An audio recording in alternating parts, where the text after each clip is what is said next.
Welcome to the Paranormal Rundown. We are very excited to have you here. My name is David Griffith, and I am one of the 3 co-hosts of this podcast. The Paranormal Rundown is the brainchild of Vic Hermanson, the host of the Trailer Trash Terrors podcast. Vic was a guest on several episodes of the Southern Demonology podcast hosted by JJ, our final co-host. After that experience, coupled with many interesting discussions on the Southern Demonology Discord server, Vic suggested that he and JJ team up to do a podcast about random paranormal topics. They threw me into the mix for good measure, and we've been having a blast ever since. Each of us brings something unique to the table. While overly humble about it, Vic is a highly intelligent thinker who always has an interesting perspective on any topic. His near-photographic memory allows him to recall obscure details from many of the articles, books, and shows he has read and seen throughout his life. He also had an extensive career as a nurse in emergency medicine that gives him many unusual stories to recount. JJ has a deep academic background, having graduated from Harvard, a great accomplishment that he rarely brings up, with a Master's of Theological Studies, with a focus on Second Temple Judaism, the pseudepigrapha, and classical Ethiopic texts. His insights into the academic world, as well as interpretations of ancient texts in different languages, is invaluable. In addition to all that education, he has extensive knowledge of the Japanese and Southern cultures, an interesting combination making for a field ripe with folk tales and ghost stories. As for myself, I have had an interest in the paranormal since childhood, enjoying strange stories of UFOs, Bigfoot, the occult, ghosts, and more, and having a few personal experiences of my own. But then, about 14 years ago, my wife and I began paranormal investigations, or ghost hunts, and have now probably been on around 100 investigations. We have had many personal experiences, caught EVPs and other evidence, and spent some fantastic nights in beautiful historic places in the dark. That's a little about the 3 hosts of the Paranormal Rundown, so let's talk a little bit about the concept. Vic began by creating a list of about 150 different paranormal topics. Things from ghosts to Bigfoot to hairy hands. Yes, that's a thing. The 3 of us got together and started randomly picking topics, discussing whatever knowledge or experiences we had with them. That session is the episode you are about to hear. What you will find as you get further along the podcast is that each topic is merely a starting point that always seems to lead down a rabbit hole with exits all over the universe. This is what happens when 3 good friends sit down and just have a free-form conversation about strange, funny topics. I can speak for all of us when I say that it is an absolute blast, and we all look forward to recording the next episode.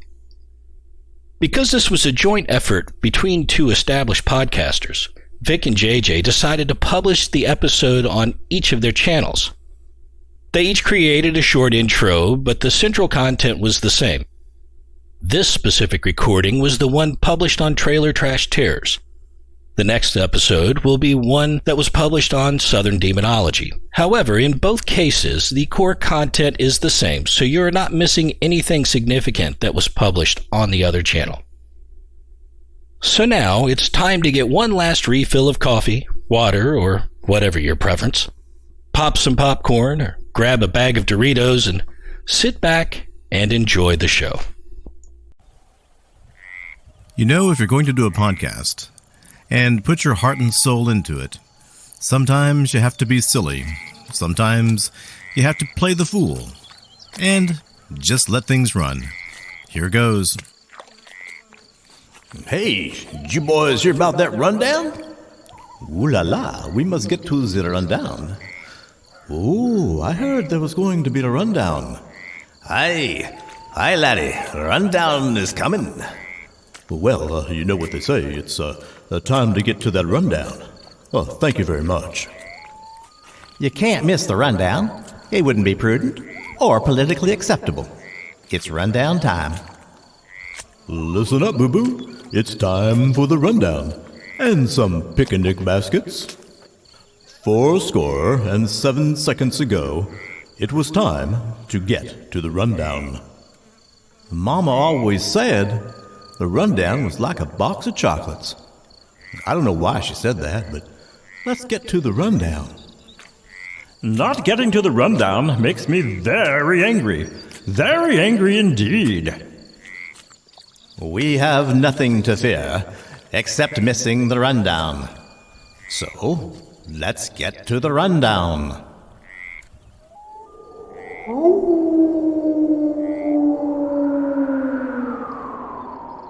Trailer Trash Terrors.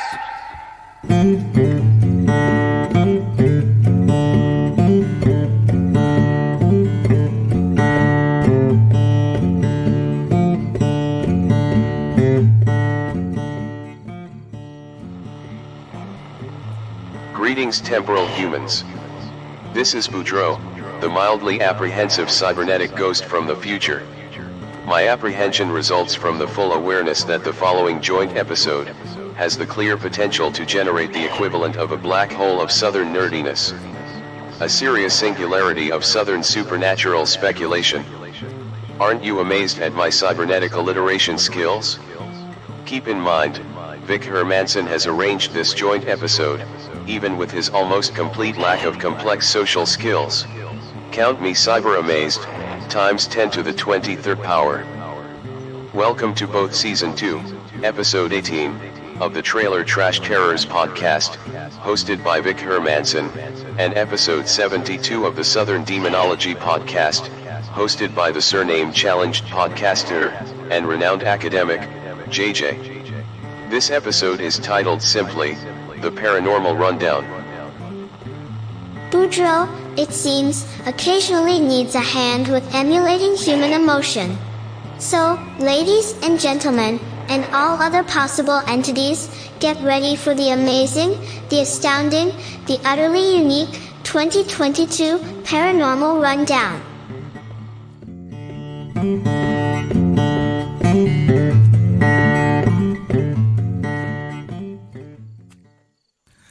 Okay, this is Vic Hermanson. That's plenty of intro. In fact, probably too much intro.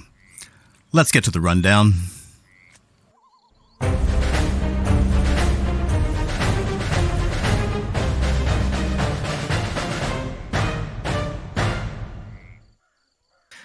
Hello everyone out there in Southern Demonology Land, as well as everybody in Trailer Trash Terrors Land.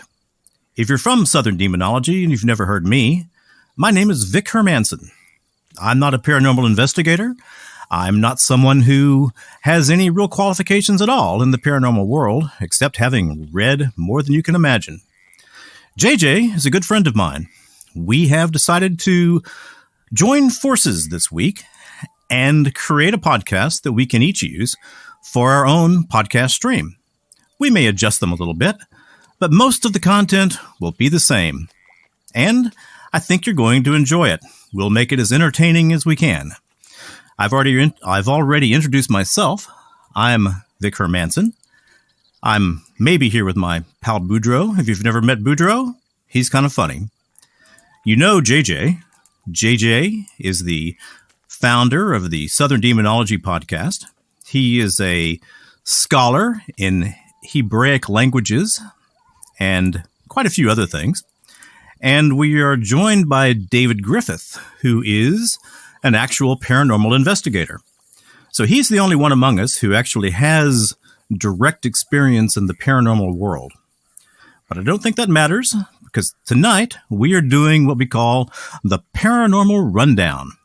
The Paranormal Rundown means that we have 110 topics, all relating some way to the world of the paranormal.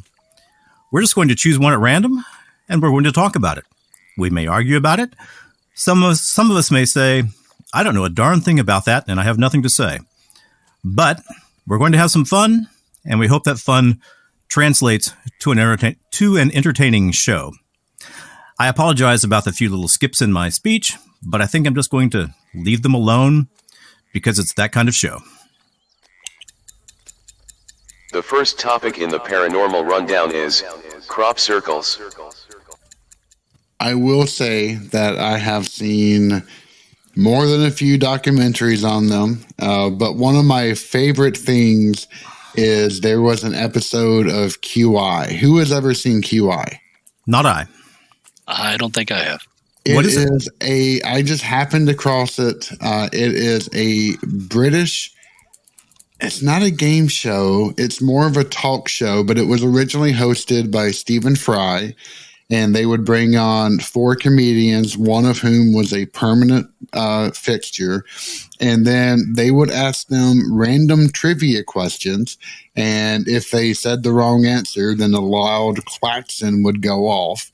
But they would talk about anything and everything from, how many moons did the Earth have, to all this other stuff. But anyway, there was one segment where they actually hired a professional crop circle creator to do the QI logo in random fields and then try to pass it off as the real thing. And it was a beautiful thing. But yeah, if you had to ask my personal opinion, I don't believe in them whatsoever. It's kind of the stupidest way for an alien civilization to try to communicate with us. However, as art forms, they are rather intriguing. David, have you had any experience with crop circles? I have not. I've seen documentaries on them, and some of them are incredibly intricate and elaborate. I don't know. I don't have an opinion on whether they're real or not. Although I think probably if they are real, it's probably a small portion of them that are. I'd say the majority of them are probably created, especially nowadays. But they may be based on something that did happen at some point. Well, let's see. I have actually seen a crop circle. Really? In Iowa. My brother lives in Iowa. He's a professor at the University of Northern Iowa. And there's lots and lots and lots of corn and wheat grown in Iowa. And there was a crop circle that showed up outside of Cedar Falls in one of the fields. And it was there when I was visiting him. So we went to see it.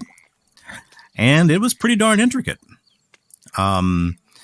Got to walk around and see the actual bends in the stalks. And then I, being me, tried to replicate the bends in the stalks. And I couldn't do it. I tried holding them with my hand and then bending them over. I tried using my foot. I tried using a stick I found. I couldn't replicate it. They weren't really broken. They were just it was like the tissue had weakened on one side and then it had laid over. And so I came away thinking, man, if these are all made by guys with boards, then they're sure better at bending stalks than I am. Now, I think a whole bunch of them are made with boards and guys with strings. But occasionally, I have seen some and read the history about them that seem to just push credulity on that. I can't see some of these, how they could have made something that complex that fast. Where the crop circle's not there on Tuesday, and it is there on Wednesday, and it's huge. It's a quarter of a mile long, and it's hundreds and hundreds and hundreds of individual little circles and triangles. Now, I can't say that that's not possible, but it couldn't be done with 2 guys. So I put crop circles in the category of mixed. Plenty of faked ones, plenty of really silly faked ones, but I think there are some real ones too. I'm not denying that possibility because goodness knows I have no direct knowledge one way or the other. That's what it would seem to me. Like you say, there's some truth in it, and then there's probably a lot of faked ones. But I do think it's interesting, the idea of you're looking at it and it's weakened on one side. Somehow it bend without breaking. And I can't think, and of course I don't know corn or wheat. I can't think of how you would manage to do that.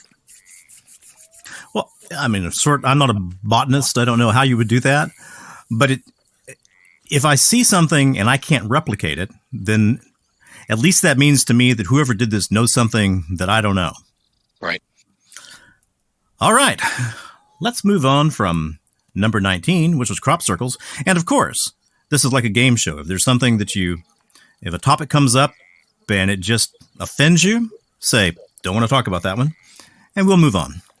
Not going to force you to talk about something you don't like. The second topic in the Paranormal Rundown is number 47, the Hairy Hands Mystery. I'm going to guess that at least one of you has never even heard of the Hairy Hands Mystery. I've never heard of it. Is this the legend that would happen on the back road in some English shire? Right. The legend basically is that there would be people driving on this road, and that and a pair of hands would wrestle the car and cause it to crash, and that correct. Caused quite a few fatalities. Correct. Right. A pair of hands, out of nowhere. Yeah, a pair of hands just apparently coming from nowhere. Not just hands, but hairy hands. Like, I don't know, Bigfoot hands or caveman hands or something. But yeah, that's the whole idea. People would report that suddenly their car was taken over by a pair of hairy hands. So like grab the steering wheel? Mm-hmm. Yeah. Huh. Mm-hmm. When you first said it, I had no idea what you were talking about. I'm like, yep, I have no idea. But yet something tickled the back of my brain. I went, oh God, I've heard that somewhere. So, okay, I'm glad my mind was able to fish up something about it. I bet you I know where it came from. It came from some like Discovery Plus show or something. Might have been that, but I bet you also when you were a kid, you had the Reader's Digest Strange World books. I did not actually. I was wrong. The Time Life series went through a lot of different stuff, but I don't think that was enclosed in those though. Okay. Well, I'll start since I know more about it than you guys apparently. It's just a very British thing. I mean, it's very weird. I mean, why would people report, well, I was driving along the road, heading out to my aunt's, and then suddenly there was a pair of spectral hairy hands controlling my car. That's a very strange thing to say. That is accurate. And that is the only thing that makes me think that there could be some credence to this. Just because it's such a random assortment of things all happening together. I mean, it would take someone who is, either drunk or high or probably a combination of both to be able to straight face claim that, yeah, a pair of hands came out of nowhere and, my car crashed. Have you seen the shows that, I guess it was the BBC that did them with, it wasn't Isaac Asimov, with Arthur C. Clarke. Oh, yes, but the crystal skull that was in the intro. Yeah. Oh, I love those. I would watch those all the time as a kid when they would come on reruns. They're all on YouTube. I love those shows. And like a lot of things on YouTube, some of them are broken up into 15 different parts, but you can go back and find them.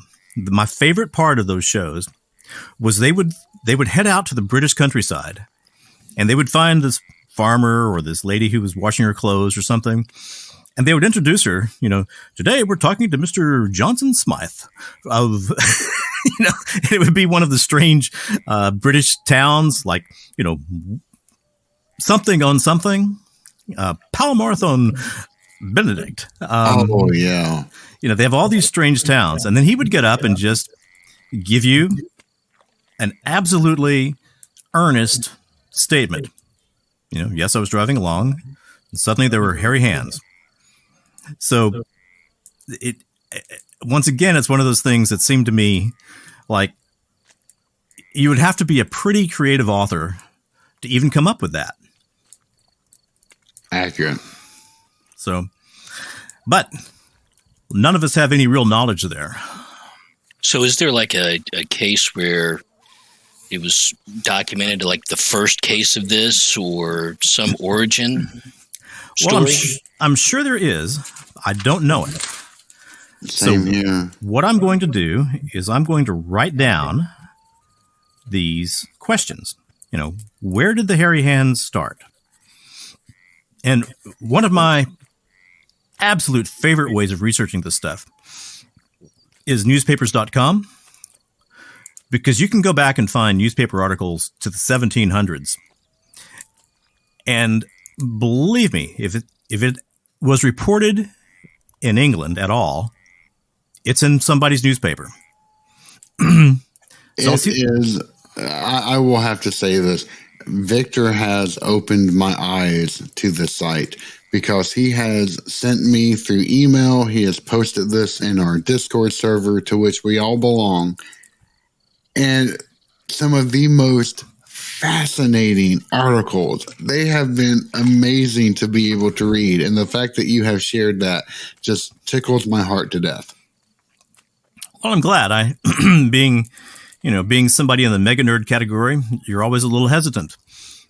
I don't know what that feels like. I'm certainly not a mega nerd. What are you talking about? Have you ever wondered what it would be like to not be a mega nerd? No, I always call myself an uber geek. I mean, we have different terminology, but it's all the same. I mean, all right, it's all the same. You know, Ford, Chevrolet, but they're both cars. I have two sons, both of whom are substantially smarter than I am, and they can be mega nerds. They do, however, have the ability to turn it off when they have to, when it's to their benefit to not be a mega nerd. They're both better at it than I am. I can do it, but I really, really have to be careful. They have an off switch. I wish I did. Actually, can I recount to you one of the most embarrassing of memories? Hey, this is the freeform rundown show. Let's hear that memory. Oh, dear Lord. So I don't even know why I'm volunteering this information. So I was a very awkward. I have always been awkward, very shy, but really wanting to make friends. And it was my very first week at Harvard. And we had kind of a mixer, and I was trying to get to know everyone that was in our dorm, which was Anderson dorm. And there was a very pretty young lady who was there, who was, we all got on to postmodern philosophy. And she said, "Oh, I don't really know too much about it, but I'd like to learn." And for some reason, that prompted me to think, you know what? If I wrote a few pages of notes about some overviews on it and then gave it to her, that might, prompt her to want to become friends with me. Yeah, that didn't happen. She just had this strangest look of, wow, you really are a weird boy. And I went, yep, yes, I am. And I went back and I never tried that little trick again. Oh, God, I still think back to that and go, what a friggin' moron you happen to be. Can I give you a different perspective on that? Yeah, please do. All right. You're older now. You're an adult. You have children.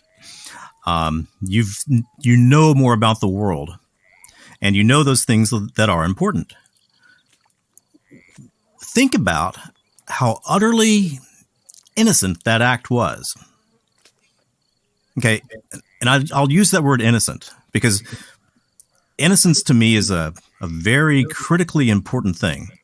And our world just takes it and rips it apart every chance it gets. But here you were, a young man from the South, trying to figure out how to fit in, responding to something that somebody said. They probably didn't even remember saying it. And you gave them an innocent, sincere response. And that's not the act of a moron. That thought does bring more comfort than I would like to admit. I still just take the look of shocked. I don't quite know what to do with this, but I'm just going to smile and nod and politely close my door as fast as I can. Right. Yeah, well, that was your skill set at the time. That was what you were able to do. That is accurate. Well, I can remember many, many things I did like that. And the human brain, the human mind works such that I can think of a time in my past when I was livid, angry, but I can't feel that anger like I did then. I can think about times when I was incredibly happy, but I can't feel that happiness like I did then. But if I think about a time when I was tremendously embarrassed, I can feel that same embarrassment 40 years later. Oh, Lord, yes. Every last bit of it. Every last face turns red and everything. I know exactly what you mean. Why does our that's kind of our brains torturing us? It is. I mean, I think that maybe that is a clue of how much of a social animal humanity truly is. Mm-hmm. But yeah, I can think back to a school field trip that we had back in 5th grade where we went to the Space Center in Huntsville, Alabama. Mm-hmm. And we were all sat down to have lunch. And this was a group of 30 kids, all from, town of Van Lair. And I decided I wanted to go take pictures of the Saturn V rocket. And so without telling anybody, I just left, took pictures of it, had a good old time, came back. And of course, the teachers were furious with me because they thought I had been abducted and I was forced to go sit with these popular girls who I had, even though it was a small class, I still never had interactions with them, even though they lived like a mile up the road from me. And and I was just terribly embarrassed. And I think about that and I still feel the greatest amount of shame humanly possible. It is amazing. You can still feel that cold feeling between your shoulder blades. Yeah. You can like David was saying, face red, right. Like the back of your neck just gets chilled. It's just, oh God. You actually cringe, right? Yes. When you're reliving these moments in your head, you actually sort of recoil and cringe like, oh, like I want to hide my face. Can't believe I did that. Yeah. I've actually gotten better at saying to myself, okay, for some reason, there's an evolutionary advantage to you feeling this embarrassment over and over and over again. And so that's all I can come up with. And everybody I talk to this about, they've experienced the same thing. Yeah, that's exactly what I was thinking. There's some sort of benefit we get from experiencing that feeling that way that propels us forward from an evolutionary standpoint. The third topic in the Paranormal Rundown is number 73, Ouija Boards. Oh, goodness. I do have a lot on this one. Okay, good. That's where the meat is. David, you are the real paranormal investigator amongst us. Why don't you take first stab? Well, I don't investigate with Ouija boards. And although I think I've used one in the past once or twice when I was younger, but I think it's interesting to think about how they work. Everybody talks about the, demonology standpoint, the, demonic influence or possessions that may come out of them. I don't know. I haven't dealt with somebody who's been possessed after using a Ouija board, but I have heard explanations about how that could happen and why they're more dangerous than other investigation tools. We use EVP recorders, we've used dowsing rods, card decks. We've all kinds of different things to do paranormal investigating. So what is it that makes the Ouija board inherently more dangerous than those. And the thing that I have heard and thought through is, in order to move that planchette, you're putting your hand on it. Others are putting their hand on it. You're not asking that planchette to move on its own. The only way it's moving is through your movement. Now, you may say, well, I'm not asking it to control me, but I think that's sort of implied in how it works. Is it's whatever is moving it through your hands. So you're sort of giving permission to move your hands for you. And that is, if you think in terms of legal rights, which, some exorcists talk about that specifically, and some priests, you're giving a higher degree of legal right to use your body, which could give a negative entity permission to do more than speaking to my recorder. Sorry about that. You're thinking of that as being a foot in the door. Yes. And also, I would add to that you are not necessarily dealing with an honorable presence. But you have no idea. I mean, even if you're doing EVP recordings or, probably the closest thing we use, which we do sometimes, is dowsing rods, where you're asking them to manipulate something that you're holding, but they're free-floating dowsing rods. So you're not asking them to move your hand; you're asking them to move the rod. Mm-hmm. You have no idea what's doing it. I mean, it could be a spirit, it could be a demon. You just don't know. But could be subtle electromagnetic influences of the earth. It absolutely could be.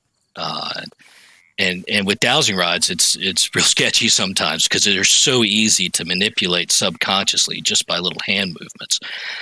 But that's not the case with a Ouija board. I mean, something's got to really move it. And yeah, I think you're opening a door. You're allowing them to get sort of a foothold, and you have no idea what's doing it. Yeah, I agree with all that. So, when the Ouija board began to be mass produced, did you know that the point of the game had nothing to do with ghosts or spirits or anything like that? It was rather marketed to speak to your inner self. I had no idea of that at all. I did not either until I'm going to bring up the name again until I watched an episode of QI, and there it was. And this was at least a fact that they brought up. I have not verified that independently, but I thought that was really interesting. The main thing about, I have played with a Ouija board once in my life. Nothing bad happened. It did freak me out, and I have never gone to that well again. However, I have heard a lot of hugely negative experiences that people have had. I think the Art Bell was famous for, never, always touching upon an experience he had with Ouija boards that drove him off from that. But he would never tell you what that was. Yeah, and he never did. He never. Crazy. I'm sorry. He never discussed it. He mentioned that, he had a witch send him a very ancient board, and that was the most detail that I've ever heard him go into that explanation. Same thing with his friend who, worked for a major airlines, and he always wanted to have him on to talk about his experiences with haunted airplanes. And of course that never manifested either. But anyway, we actually, I got together with Brandon from Cookville Ghost Hunters, where we were talking about Zozo, the supposed demon of the Ouija board, which is complete bullshit. We pretty thoroughly debunked it on that episode. But yeah, I mean, honestly, to me, Ouija boards are almost the same thing as a method that a lot of modern paranormal investigators use called the Estes method. It's essentially opening up doors that you really don't want opened. There is a Japanese version of a Ouija board, which is called Kakuri-san, where you, on an A4 paper, you write out the whole alphabet in hiragana with a hi and ie at the top, with a tori, a gate at the top, and you play it with a juen, a 10-yen coin, which has a hole in the middle of it. And it's kind of like a homemade Ouija board, but you're inviting Kakuri-san to come in and talk to you. And even though it's a game that a lot of like middle schoolers and high schoolers will play, even in that game, if you do not correctly close it out and tell Kakuri-san goodbye and dismiss her, then you are inviting tons and tons of misfortune, if not death, upon your head. So, even in other cultures where Ouija type of concepts are in play, even there you find the same type of dangerous edge to it. For my own gratification, can you explain who Kikuri-san is? She is a spirit. I don't know. There are a couple of like named spirits in Japanese. You have Hanako-san or Hanako-chan, who's the spirit of the toilet. Who, if you invite her, then she will royally mess you up. You have Kuchisake Onna, the slit mouth woman, who will, is an ancient ghost who always wears a mask now, and then she will try to meet young men along the road at night and ask them if she's pretty or not. And if you answer wrong, then she'll either kill you or hurt your mouth just like hers is. So Kakuri-san is very much like that. I know there's a history to it, but I don't remember it off the top of my head. Have there been any horror movies made about that Japanese version of the Ouija board? There have been more than a few short horror tales. You can find that in like Tokyo Tales of Terror, which is one of the best. It's essentially Japan's version of the Twilight Zone, but the creep factor turned up to 11. That was actually, I showed one of the episodes on one of our Wednesday movie nights, Shadows Sitting by Their Feet. Mm-hmm. That came from that series. But yeah, there's a few episodes in which Kakuri-san is featured heavily in that. Well, I will tell my two experiences with Ouija boards. First was that for some reason I got one for Christmas one year when I was 9, 10, something like that, and did not take it seriously. Did not have anything happen to me that seemed untoward, abnormal. It was just, at that time in my life, just a silly game that was made a little better than other games, but I tired of it within a week. So now, later on, I started hearing all kinds of, warnings about Ouija boards and what they can do to you. I've told you about my friend, and I'll use his last name because I have no idea where he is now, Gage, the one who was able to contact Father Martin. Mm-hmm.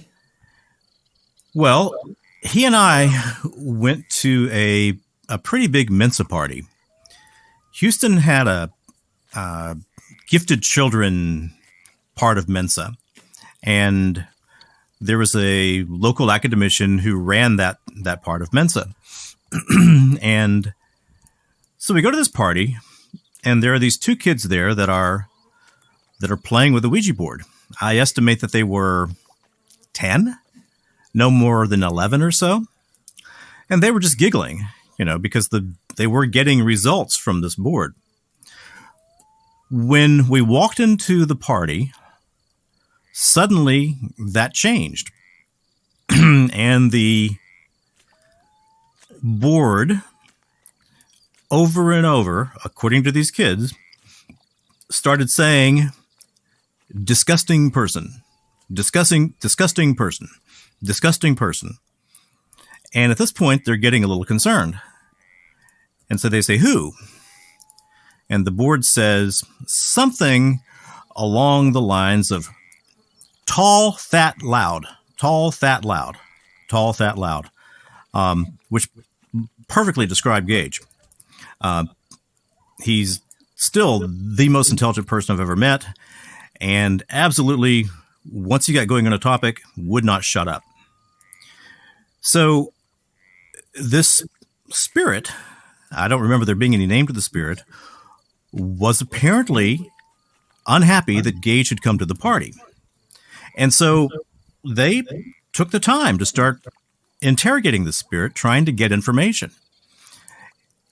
And the most bizarre things came out of this session, saying that I was a spirit that once existed on Earth, but now I exist somewhere around Jupiter. Very, very strange things for them to say. And then finally, Gage says, remember, these are 10 or 11-year-old kids. Gage says, okay, here's a question for you. This big Southern accent. Tell me what the universe is. No time at all. Planchette starts moving around, and the answer it gives from a 10 or 11-year-old kid, two little, seems like it was a boy and a girl, was the universe is love and indifference. And at that point, I'm thinking, okay, 10, 11-year-old kid telling me that the universe is love and indifference. I'm getting, Nietzsche-level philosophy from 10-year-olds. Time to shut this down. So I said, hey, Gage, don't you think we should probably shut this down? And the kids, of course, were not wanting to stop this at all. They were wanting to continue. I said, look, they're not our kids. Let's tell their parents and let's get out of here, which is what we did. I didn't know anything about the goodbye. I didn't know anything about, the various rules of the Ouija board. But when I've got a board manned by a 10-year-old telling me that the universe is love and indifference, that gets my attention. Yeah, I can't say to blame you on that one. Holy crap. Yep. That's how I ended up feeling. And I haven't touched one since then. There was a time when George Norrie was going to do a Ouija board session on his show. And he got thousands and thousands of letters and faxes and emails and phone calls, begging him not to do the show. And at the end, he finally said he wasn't going to. Who is this now? George Norrie. He was the... Oh gosh, the quack. The idiot who took over for George Bell, or not Art Bell. And he really was nowhere near... Look, Art Bell was a genius. Yes, he was. I mean, there was just something about him that over the years he had developed this ability to get the very best possible information he could out of anyone.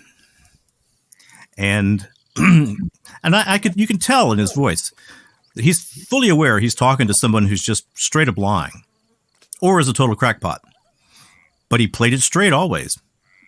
I don't remember him ever saying something like, you know what, you're just full of crap. We're going to end this show. Yeah, in fact, he had more than a few guests that, would always try to push his buttons, and it never worked. He was a very calm and collected individual.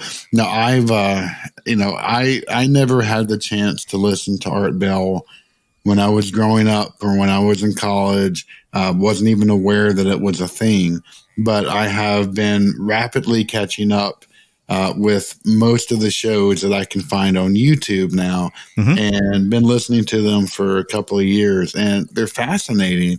But then I was like, wow, let's take a listen to the modern incarnation of Coast to Coast. Ooh. And I have walked away either enraged or just embarrassed. There was this one individual who went on and was claiming that the war of the Nephilim was still ongoing. And, oh, by the way, I'm also an engineer and I'm about to do a hollow earth, experiment. I was so angry. I'm like, nope, I will never listen to this crap again. It was awful. Right. You didn't want to waste your time with utter silliness. Exactly. Well, I'm going to put myself in the category of, I find Ouija boards, I guess there's nothing fundamentally evil about the cardboard and the plastic and the little glass window. But I think it's the sort of thing that entities that have negative intention toward mankind can use to bring those negative intentions about. And I don't touch them. I wouldn't allow one to be in my house. And I'd sure be disappointed if my sons allowed one to be in their houses. Completely agree. In fact, I had both Josh B93 and his father Birdsong, as guests on our podcast. And they both went and got permission to investigate a family member's house in which they had brought in a young girl who their daughter, this family's daughter, was friends with, to stay with them. And they found a Ouija board, and a whole bunch of like weird stuff was happening. You can listen to those episodes if you want to hear more. However, when the family tried to burn the Ouija board, they could not do it. And so they finally just threw it away. But Father Martin always talked about the middle plateau, and opening doors that you don't know the rules around, that you don't know how to close. It does not seem to me like a really good idea. Well, I know that there are many, many parents now who wouldn't even take the spiritual aspect of it into account. Correct. It would just be, oh, Johnny wants a Ouija board. Yeah, sure. They've got them at Walmart. Well, and I don't think that the parents that bought it for their kids 50 years ago took spiritual aspect of it into account either. I don't think they thought of it as that kind of thing. Yeah, they just thought of it as a silly game that kids could play.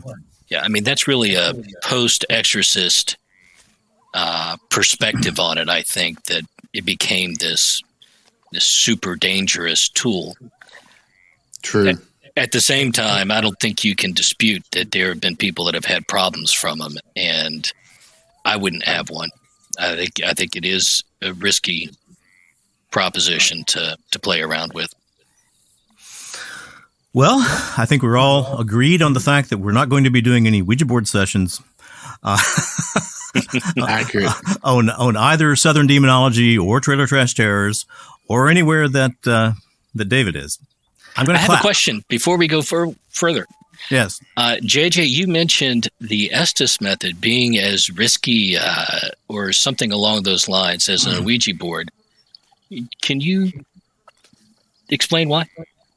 Yeah. First off, explain what it is. I don't know. That's a really good point. So the Estes method, and I have never done this, so I can't claim direct knowledge. I first heard about this actually when interviewing Paranormal Will, where a person will put on noise canceling headphones. They will play white noise through them, and then people will be in a circle around them and ask questions, and then answers are supposed to well up inside of the individual, even though they cannot hear anything. And then they will begin to speak these answers that are coming from some unknown source. To me, and I actually brought this up, could this be dangerous? And even, Will had stated that this seemed to be like a really great avenue for a possessing spirit to be able to travel along. And I couldn't see a reason why that would not be the case. I mean, it's kind of the exact same principle of you are leaving yourself open. You're in front of a doorway and you never know what's going to come out of it. Now, I've had the chance of talking with the demon folklorist, who is a wonderful guest. And, I think her interpretation of this concept of doorways was a really great one. It's not that there's a demon just always waiting out there somewhere waiting to get you. It's more the fact of probability that the more doors that you open, the more doors that you allow to remain open, the greater the chance of something that you do not want crossing that threshold is. Okay, so I think I get the why. The Estes method, as I have used and have seen used before, was not using a white noise generator. It's using a ghost box, which is a frequency sweep radio device, right? It's picking up radio signals. And the intention there is to isolate the person listening to the responses in the ghost box from the person people asking the questions. So the person giving the response does not have any idea what the questions are. Therefore, they cannot interpret the responses through the radio frequency sweep within that context. And I've not viewed that as a dangerous activity, right? It's no different than listening to it through a speaker. What you're doing is trying to protect the integrity of the answers by not letting the person know what the questions are. Yeah, and I would say that is a much safer way of going about it, because you don't have a person who is just sitting there exposed. Rather, you're letting that conduit of answers be a spirit box. And I would say that is a much safer way of going about it. I like that method a heck of a lot better than the other ways that I've heard that to be practiced. Yep, I think that makes sense. Well, sometimes I feel like a coward, and sometimes I feel wise. But I'm very, very protective of my mind. I don't drink anything. I haven't had any alcohol except communion wine since I was 19 years old. I won't use any kind of illicit drugs. I won't take any medications without having a doctor tell me very clearly why I need to be taking that medication. But after seeing the 10-year-old boy tell me that the universe is made of love and indifference, I don't want to open my mind up at all for anything to get in there to compete with me. I can understand that, and I actually completely agree. I have never, besides nicotine and caffeine, have never done any drugs to alter my state of mind. When I was in college, I drank a few times, and when I did, and I got drunk or very drunk, which are only a handful, I would always think, okay, another hour and I'll be back to normal. And I always thought of myself that I'm truly a citizen of Hobbes' Leviathan. That would always be the last thought in my head for some strange reason. And I've had a few drinks since then, but never to the point of even being close to inebriated. And to this point, to this day, if I have a beer a year, it's usually only in a social situation. So I want to go back to Hobbes. Were you thinking you were existing in a state of nature? No, I thought that I was being completely selfish. Because, the people that, in order to escape a state of nature, they created a living, breathing monster that would never allow them back to that, nasty, brutish, and short experience. And so to me, Hobbes viewed that as a good thing. I have never taken that same viewpoint. I've always viewed, it's either you're damned if you do or you're damned if you don't.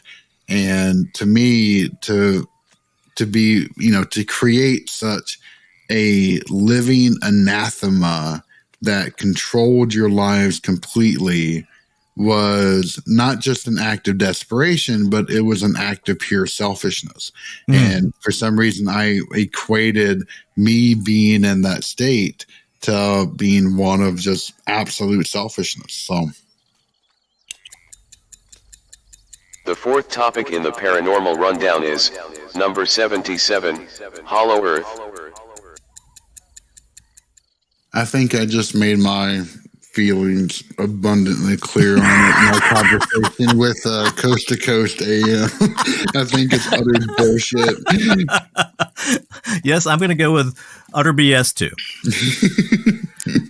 David, maybe we should dig some holes. Are you a dissenting voice, or? I have no idea.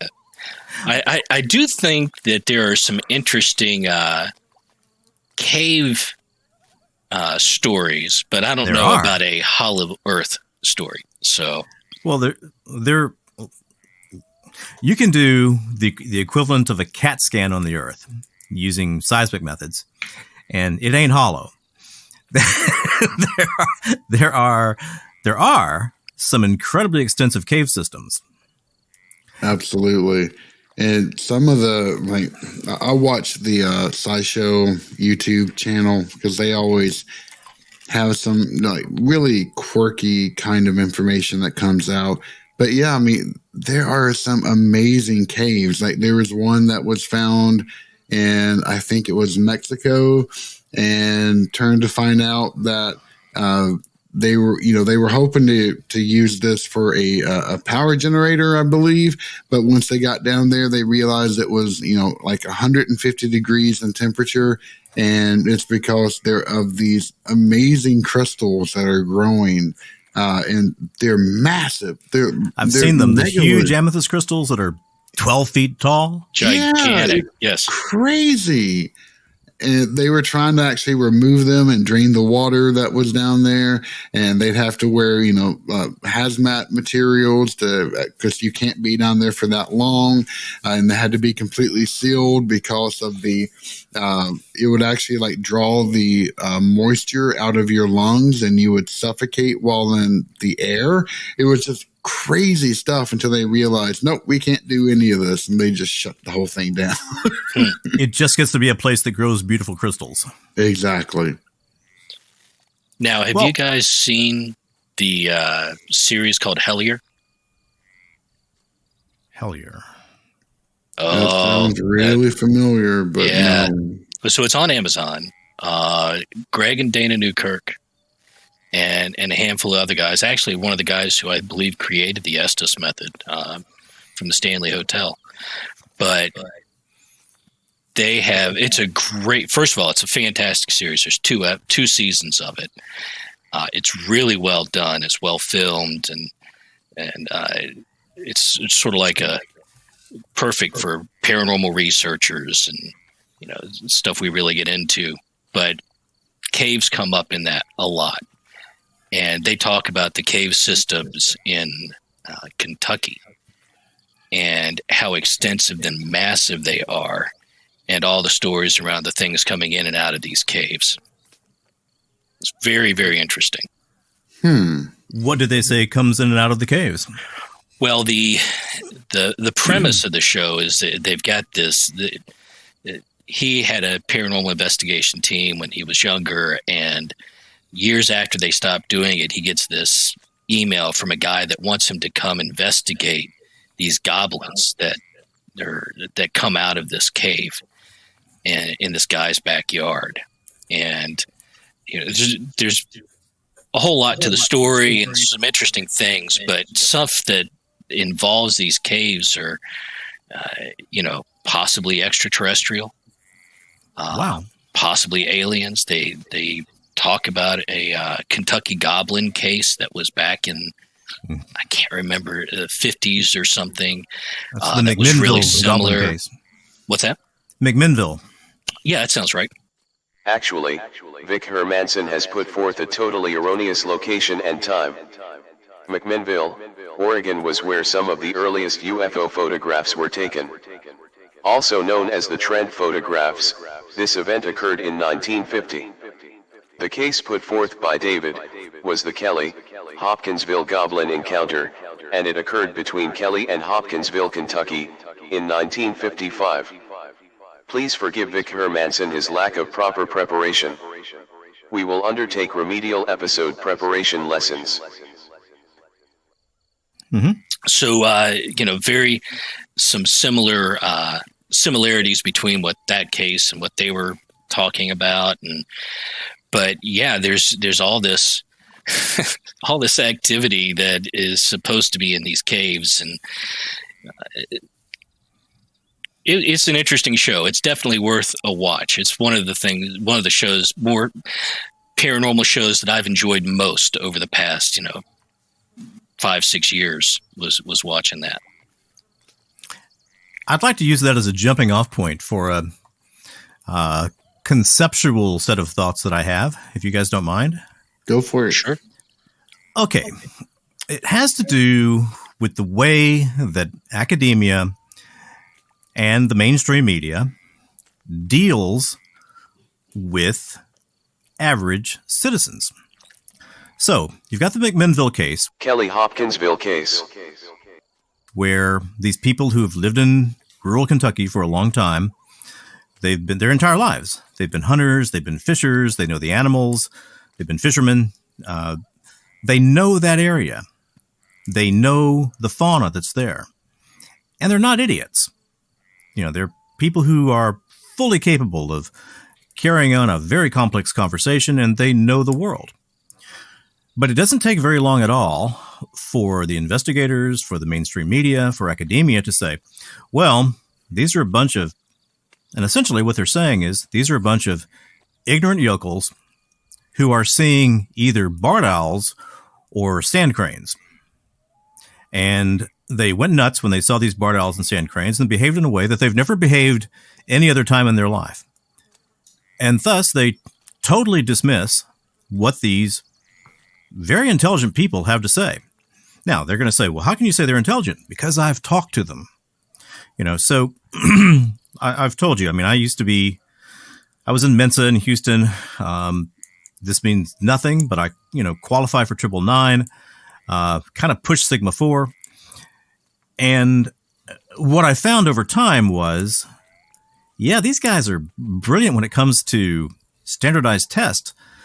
But when it comes to understanding life, man, a lot of these guys are total doofuses.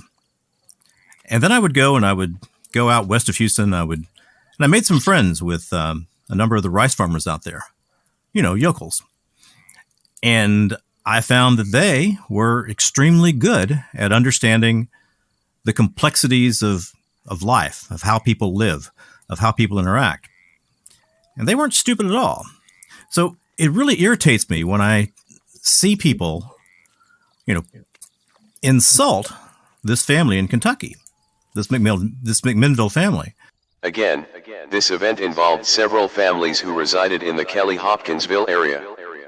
Present at the time were Glennie Langford, her children, Lonnie, Charlton, and Mary, 2 sons from a previous marriage, Elmer Lucky Sutton, John Charlie J.C. Sutton, their respective wives, Vera and Aline, Aline's brother O.P. Baker, Billy Ray Taylor, and his wife June. Whoa, those episode prep lessons are going to take a while. Because I can guarantee you they're not yokels, and they're not the kind of people who are easily lured into a state of hysteria. I completely agree. It's actually kind of the same thing when you are dealing with either paranormal topics or you are dealing with anything possibly extraterrestrial. And then you throw academia into the mix. There is such a stigma against anything that is not a mainstream concept that you will not find any serious, investigation or experiments being done against them. And because people are afraid of losing their tenure, they're afraid of losing their reputation in the academic world, which is a very real thing. And I can understand that. But the fact that, we are just as biased and prejudiced, even though we live in a quote unquote scientific world where we won't even entertain the idea that other things might be out there, it's just kind of patently ridiculous. Well, I mean, probably the thing that I spend more time thinking about than anything else is epistemology. How do I know what I know? How did I get to that point? What are the skills that allow me to gain that knowledge and integrate it with other pieces of knowledge to come up with new concepts? And I found a long time ago that it doesn't really make a lot of sense to limit my data set. Have you ever read Sight and Sight? No. Being in Time? Heidegger's magnum opus? No, I've never been I'll have to admit that I never took the time to sit down and read Heidegger. It is an effort. I mean, he essentially created an entire set of lingo in order to examine being. And it is a pain in the ass to get through. I remember I was in governor school, and one of the teachers there told us that, yes, this is the most complex book that you will ever read. And I'm like, okay, challenge accepted. I got to look at this bad boy. Went and checked it out, and yep, no idea what in the world's going on here. Actually had an older professor in college teach a course in Heideggerian linguistics just to get a handle around it. But once you've got that terminology down, I mean, even though he was a Nazi, and I hate that, it's such a shame that the last great master philosopher of our age held such repugnant concepts. But every single bloody page of that book holds such a wealth of information. It is staggering. And you can literally spend 2 hours on 2 pages and just try to digest the information that comes out of that. I have yet to read all of it, but I've gotten through a substantial bit in my life, and it is a truly amazing thing. Same thing for Karl Barth, if you want to switch to the theology side of the house with his church dogmatics. But well, anyway, there was a period of time in my life when I felt it a challenge to go through those sort of books. I can remember wading through Wittgenstein, and spending several months and being happy that I had done that. So yeah, that's probably something I need to do. I love Wittgenstein, by the way. Yep, I had no particular problem getting into that mode of thinking. His concept of language games is, oh God, I fell in love. I hate to admit it, but I really do love postmodern philosophy. I'm not saying I agree with it all, but yeah, I mean, if you apply postmodern concepts, then you could really see how the universe is truly indifferent to everything. And then you mix in the fact how, quantum physics it's very different than classical physics, because classical physics, it is deterministic, and quantum physics is entirely probabilistic. I mean, you take those two things and you try to wrap your head around it, and you're like, Okay, now we've lost half our audience. Yeah, sorry. So it's time for F9 again. Unless you guys are getting tired, because I'm having a blast. No. I'm Keep good. going. Okay. Although David's probably going to be like, what the frick? Okay. I'm just trying to think of authors that I've read. Let's see. Stephen King, Tom Clancy. Those were really tough. The big, long books. Robert Jordan, but... I've never been a Jordan fan. JJ, that was exactly what I was going to say. I've just never been able to get into Robert Jordan. You either love it or you don't. I hate the guy who picked it up. What, Stevenson? Brandon Sanderson. Thank you. I cannot stand him. I don't know. I thought why. Sanderson did a fair job of finishing the series. I did not enjoy Sanderson's writing on his own.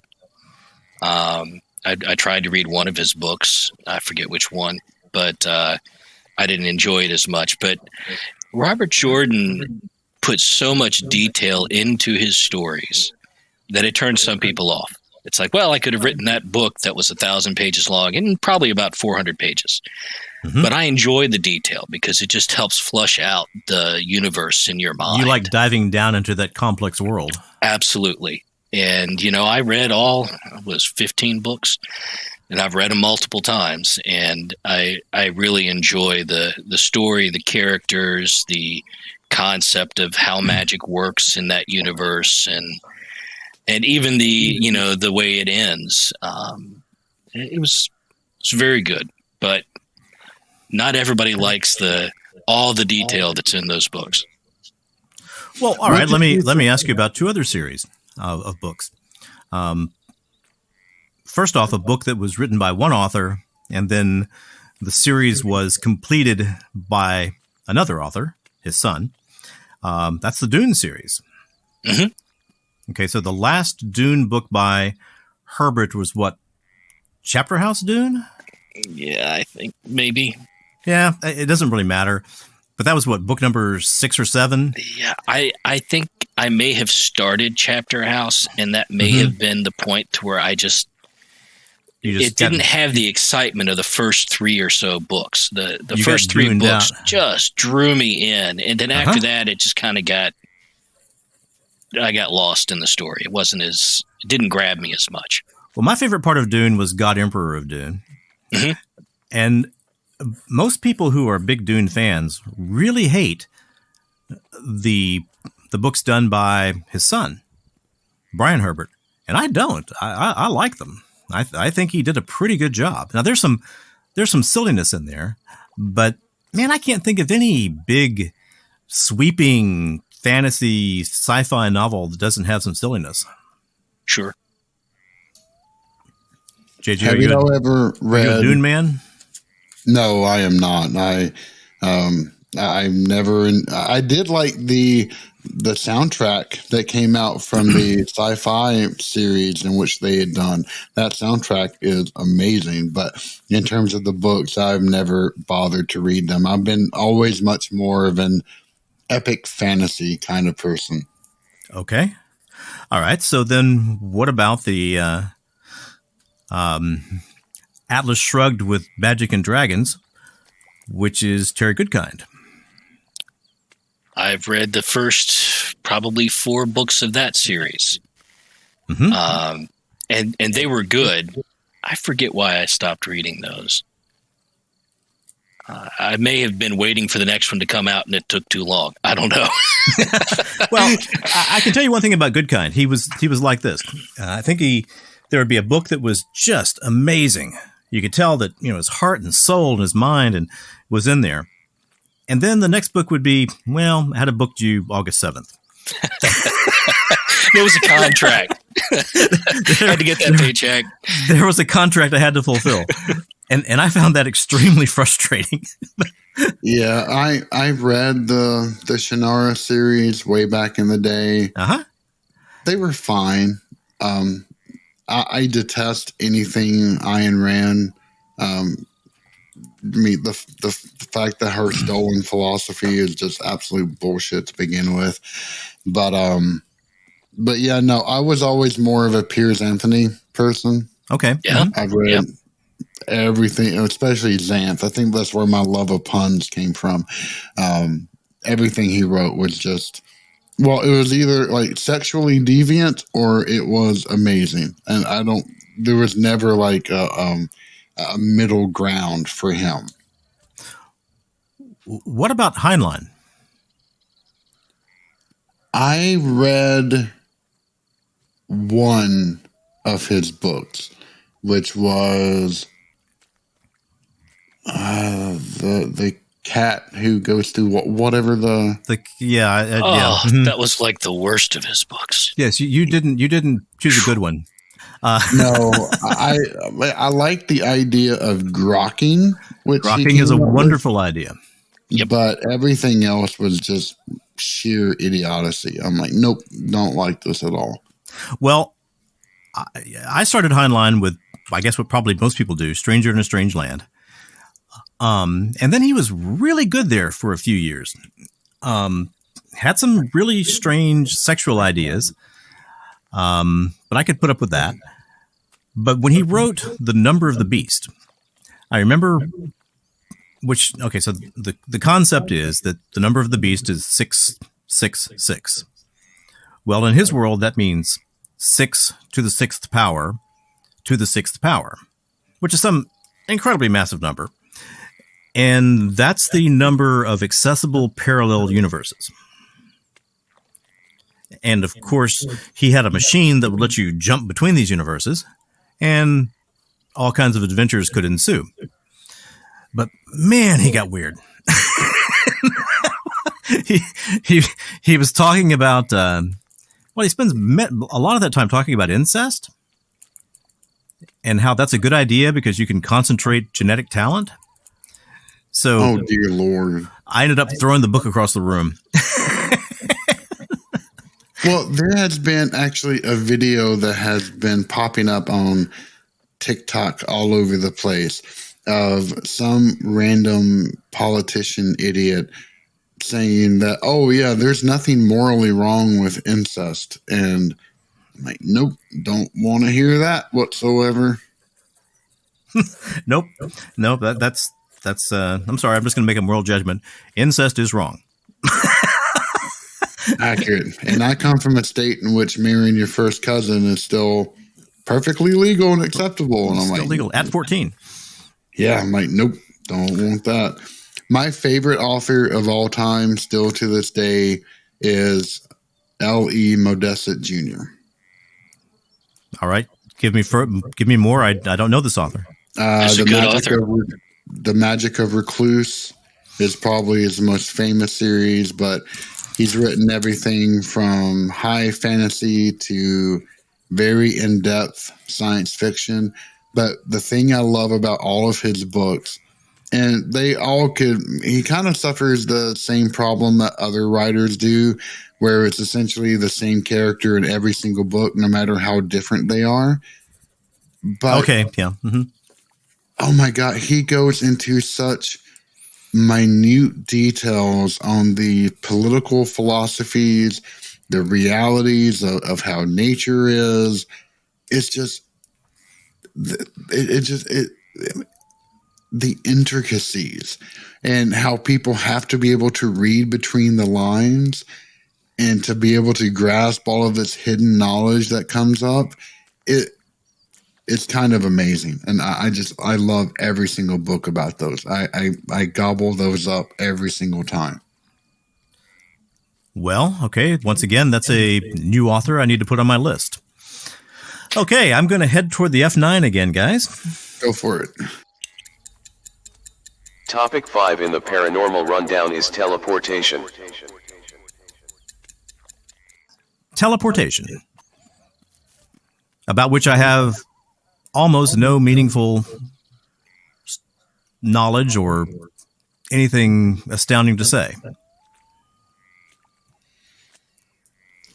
I don't either. I mean, I could always go into some of the incredibly pedantic arguments that some of our friends would have around Star Trek, teleporters and all that kind of good stuff. Or the other thing would be the recent Nobel Prize that was granted for local realism, and how entangled particles can. It doesn't matter how far away from each other they are. If you measure the spin of one, then the spin of the other is going to be in the exact opposite direction almost 100% of the time. But yeah, that's about all I know of any kind of like teleportation. Yeah, I'm with you on that one. I do know those two things, but it's not a deeply interesting subject to me. What about you, David? What about the teleportation of objects? So in, some paranormal cases, and especially in cases with potential demons, you have objects disappear and appear elsewhere. The idea of when exorcisms happen, sometimes people spit up objects that came from somewhere. So there's some sort of teleportation involved in that.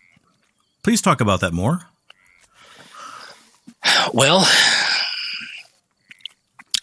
I guess you have, in cases where people have a more serious haunting or oppression or something along those lines, sometimes you have stuff just disappear, right? I put my keys here. They're not here anymore. I put them there 5 minutes ago.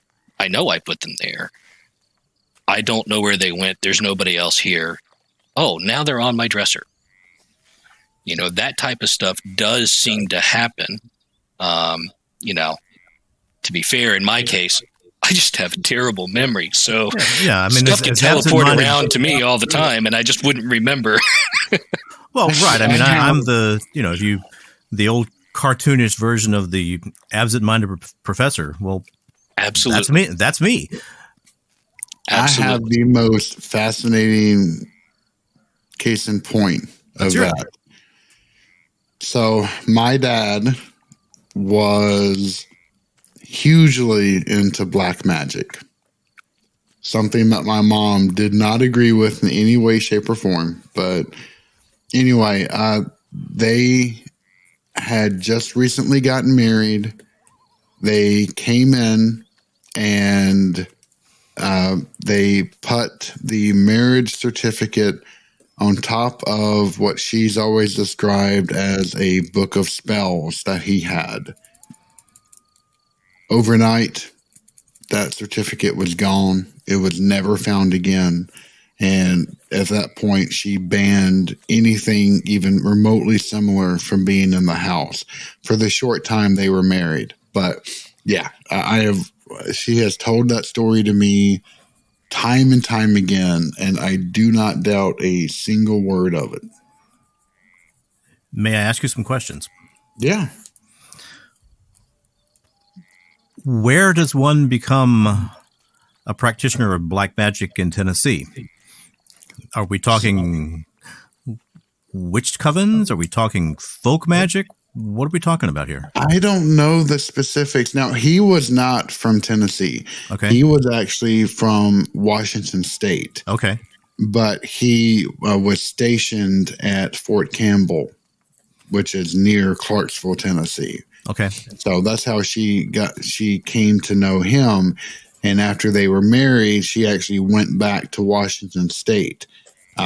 So I think that's where that influence came from. But again, this was a long time ago.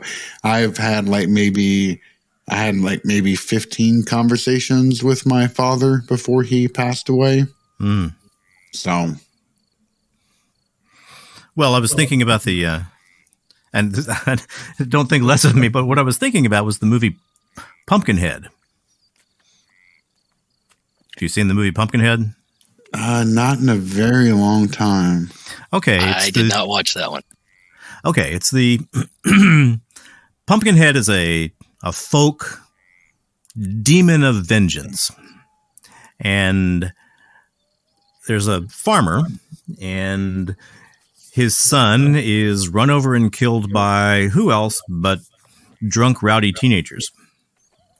And so he's played by Lance Henriksen. Does a great job. And so he goes to the local, I don't know, herbalist, witch lady, this ancient woman who lives up in the hills. And if you give her what she wants, she will summon Pumpkinhead for you.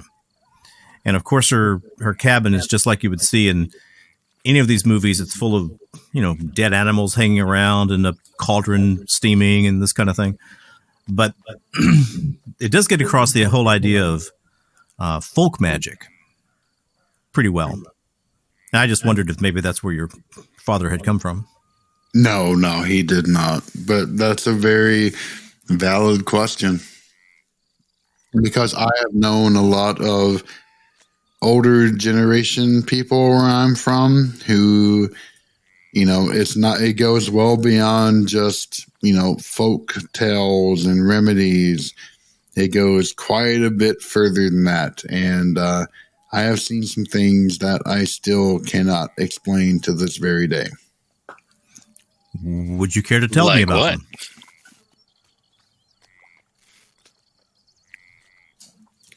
If we did, we'd probably be here for a lot longer. Let's hit the F9 key instead. Okay. I'm trying to be good for once. All right, let me ask you a question. Is that a permanent deferral or a temporary deferral? Temporary. Okay. So I can write down that at some point, JJ will talk about folk magic and the things he's seen. Okay. All right, F9 key. Topic 6 in the rundown is number 28, dragons. Oh, I love dragons. Me too. So I will start if you don't mind. Please do. My mom, I was dirt poor growing up. I still remember going to, certain places and grabbing huge blocks of cheese, which later in life I'd realize was, government handout cheese. Mm-hmm. So, we didn't live a fancy life, but my mom worked her ever living ass off to provide, because it was her and my grandmother and myself. I love the stories of how your mother and your grandmother raised you and how hard they worked. It's still kind of amazing to this very day, honestly.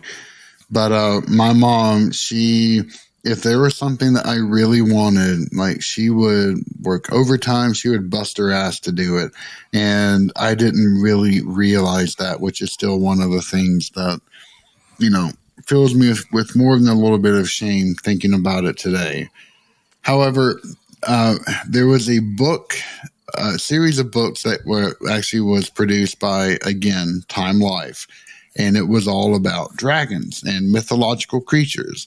And I saw an advertisement for that in TV, and oh God, I lusted for that. And she bought them for me. And every few months, another edition would arrive at the house. And I would pore over these things. But one of the best books was on dragons. And I still have every single one of these things. But it taught you everything from, how to distinguish the age of an Asiatic dragon. The various forms that Western dragons took shape of, the lindworms that Marco Polo supposedly encountered while, roaming China. They were just filled with such amazing details that, I think that's what truly got me into epic fantasy, that and Piers Anthony Xanth books, reading them when I was younger. So, do I think they really existed? No. Do I think that they, ever existed? No. But the sheer majesty and the amount of lore that exists upon them today is truly staggering, and is just one of the most, even if they never did, just the fact that we have breathed such life into these imaginary constructs is something I will always be grateful for. David, your turn. Well, I think dragons are awesome, but I've yet to hear of anything that makes me think that, yeah, there's definitely some truth behind it. I wish there was, and I'm open, but I haven't also done any real searching either. So I don't know. Maybe. Well, my approach in China, apparently, there are still people who truly believe in the physical reality of dragons. And there are certainly a lot of people who believe in sort of the spiritual reality of dragons. And I have seen photos of found dragon skeletons that have been put back together. And so there will be this, 80-foot long thing that looks kind of like a large snake with legs, which I think is probably put together from lots of different animals, lots of different fossil finds, but also really interesting. And man, do they ever make great movies. That was accurate. I mean, so a couple of my favorite movies are Dragon Slayer, which is now an old movie. Yes, but really well done. Yep. There's, I don't know. I think that movie stands up even in the effects area, but man, in the story area, it's just fantastic. And when you start to realize how accurate they got that. I mean, what they're talking about is England when it was still dominated by the Romans. And man, they got that right. And just a great dragon. And then Reign of Fire, where they find they're digging down below London for a new subway or something. They wake up this dragon, and that dragon re-enters the world, and apparently all dragons are constantly pregnant, and pretty soon the world is completely overrun with dragons. And then they they have this great scene in a castle where there are all these orphans who have been orphaned by dragons, and the two people who are running the castle, one of them is Christian Bale. They're doing the "No, Luke, I'm your father" play, and they pan to these kids, and they're just 100% mesmerized by this play. So, anyway, dragons make great movies. I have never seen Reign of Fire. It's a good movie. I will have to check that out. I have to go back and watch Dragon Slayer now. I haven't seen that in years and years. I haven't seen it in at least 20 years. But I know I watched it multiple times. Oh, yeah. When I was younger. Same here. Topic 7 in the rundown is number 31, People from Nowhere. A la Caspar Hauser and The Man from Taured and various other times in history when someone has shown up and nobody really has any idea where they came from. Yeah, I've always been fascinated by the various documentaries that come up on these individuals. I don't really have an opinion one way or the other. I think they're just kind of interesting concepts. But I mean, to tack on to those older stories, not just the fact that people come from nowhere, but the fact that so many people go nowhere, that they just wind up missing. And the sheer amount of them. Have y'all ever seen the series of, I think it's 2 movies called Missing 911 or 411? 411. I haven't watched it, but I've heard of it. Yeah, it's really good. I haven't read the books, but I did. I first ran across him listening to his Art Bell conversation. Really compelling stuff. And of course, he would never say one way or the other if what he's talking about involves anything, related to cryptids or the paranormal or what it may be. He allows the audience to come up to their own conclusions. But some of the stuff in which he goes over is just absolutely compelling. Well, that is fascinating. And if you spend as much time hiking and in the woods, I mean, my sons and I have hiked literally thousands of miles. And we have been in places that are so remote that if you were to go off the trail 20 feet, you very well might not find your way back. And I lived in constant fear of, somebody just stepping off the trail to urinate and not telling us. And then suddenly we're minus a person. Never happened, but it sure was something that I was afraid of. I could imagine. Especially if I had my own flesh and blood with me, I would be petrified of that. Mm-hmm. Mm-hmm. Do you remember I don't know if it was an Outer Limits or it was one of those spooky shows from the late 50s, early 60s, where the opening of the show is talking about how many people disappear every year. And then it switches to these kids growing mushrooms in their basement.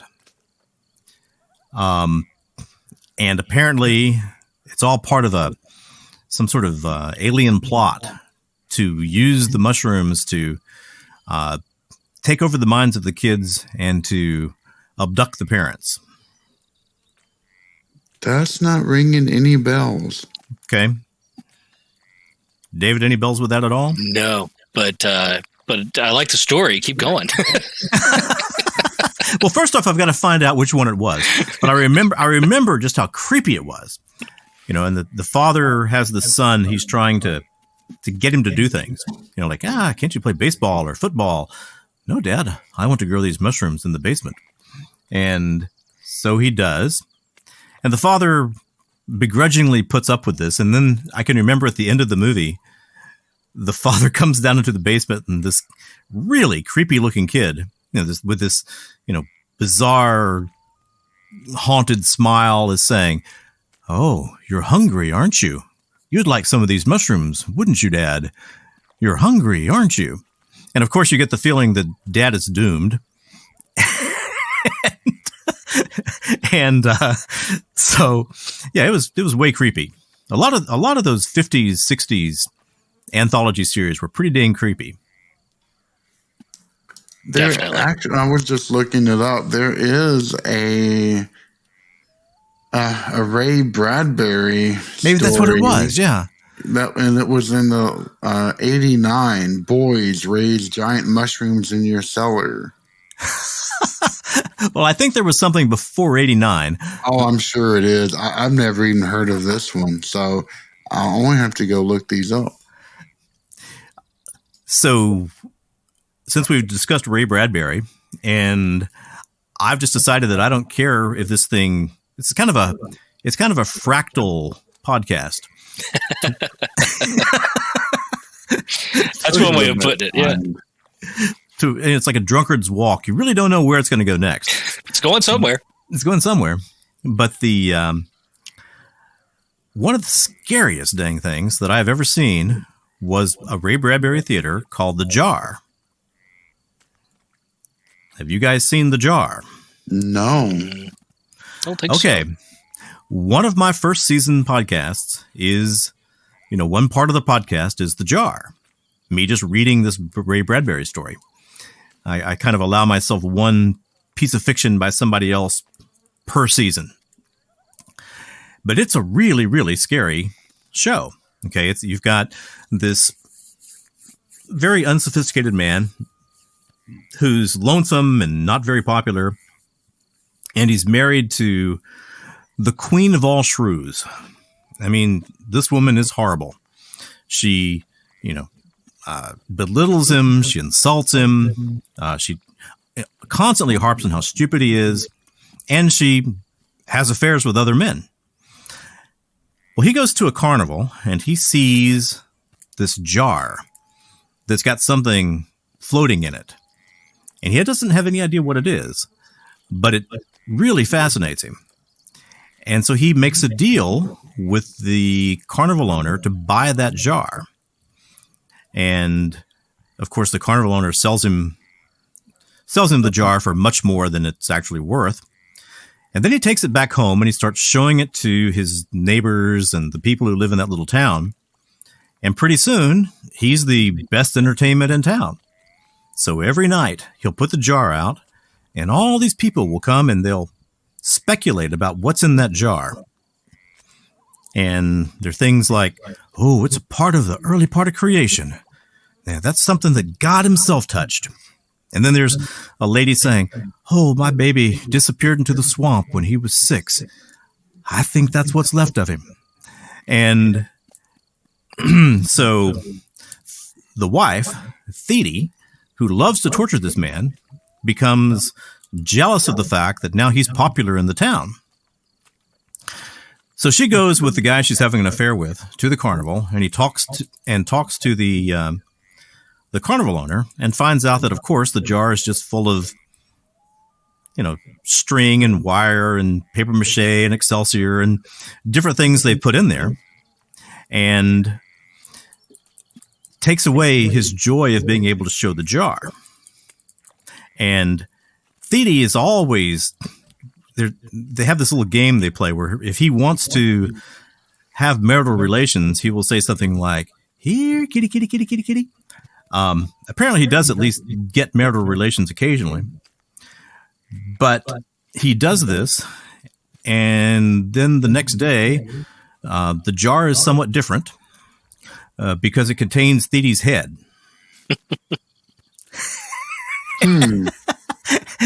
That'll learn. In the TV show, they care. They notice that, oh, that's Thede. She's in the jar. But in the original story, it's just like, well, of course. Anything that ancient and that powerful and that touched by God, it can change as it wants. Yeah, so it looks like Thede. We're still going to come every night and talk about what's in the jar. Nice.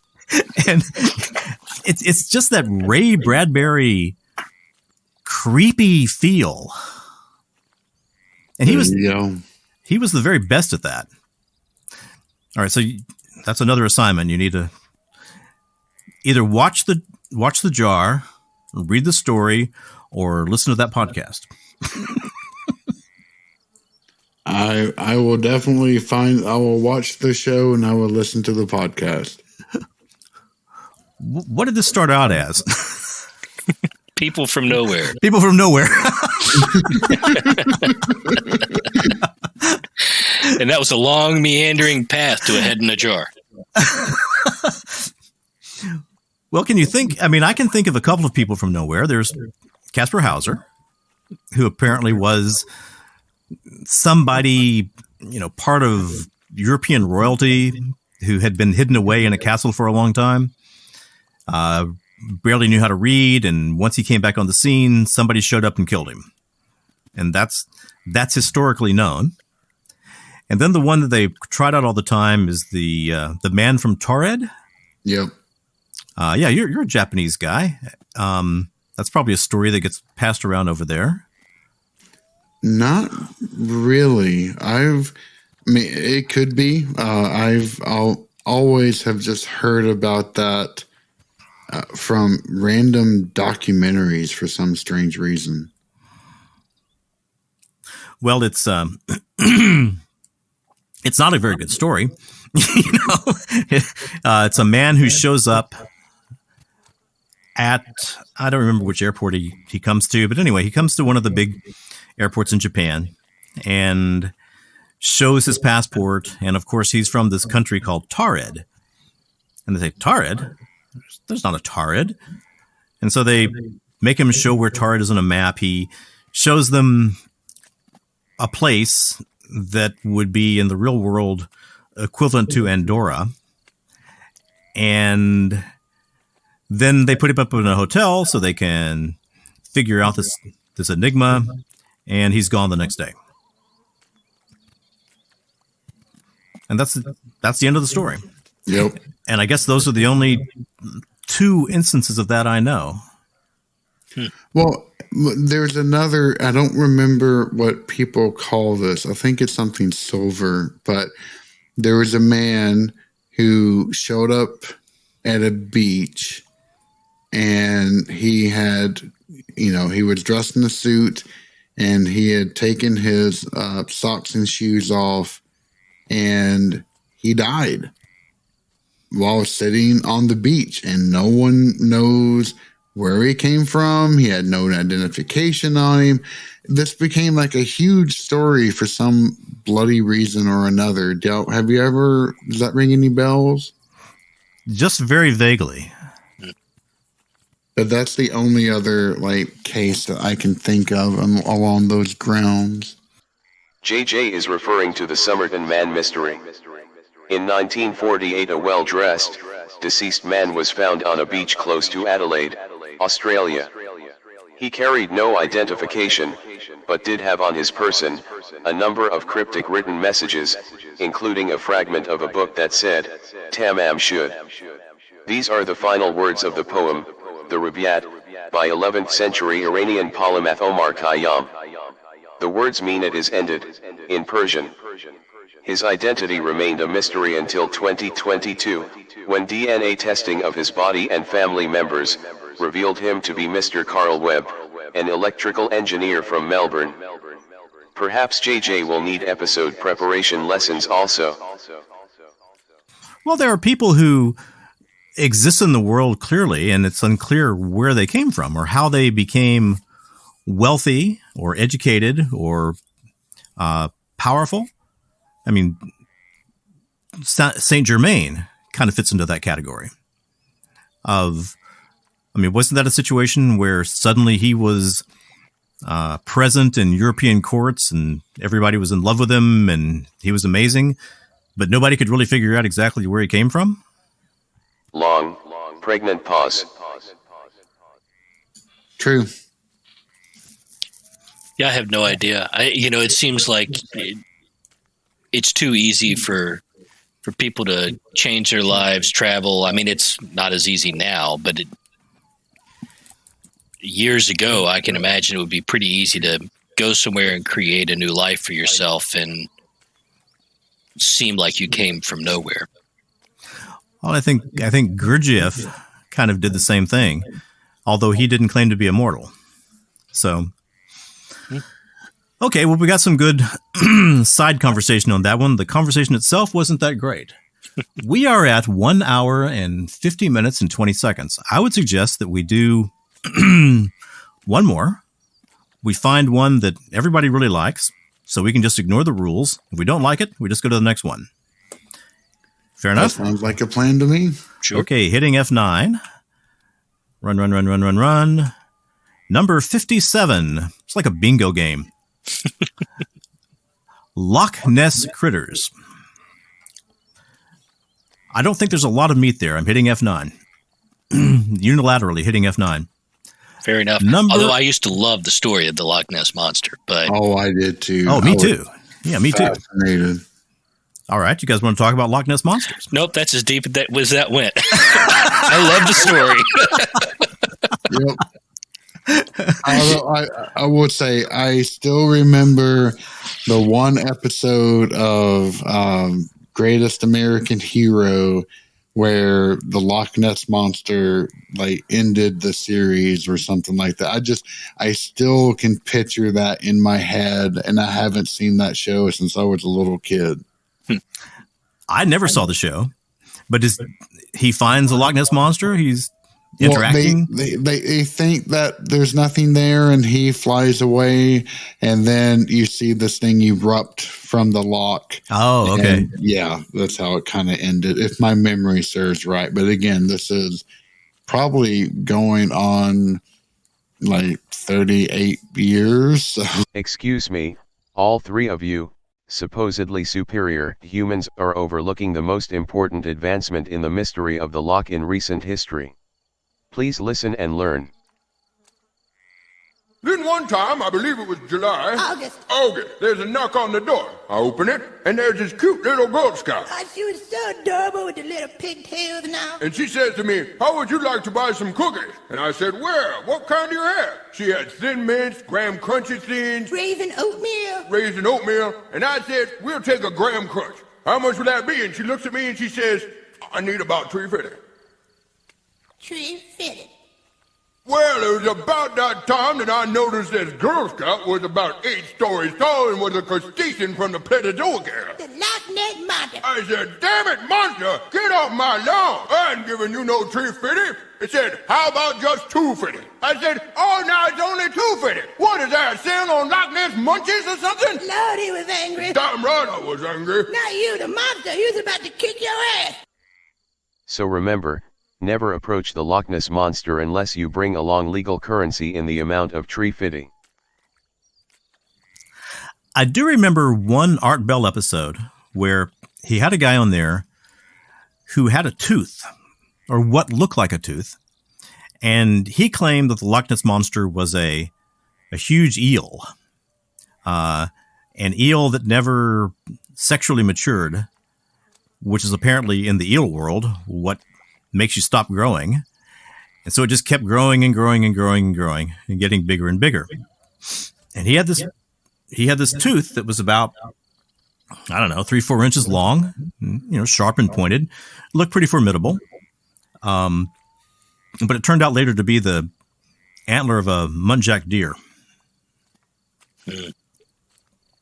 Which I thought, that's a new one on me. Okay.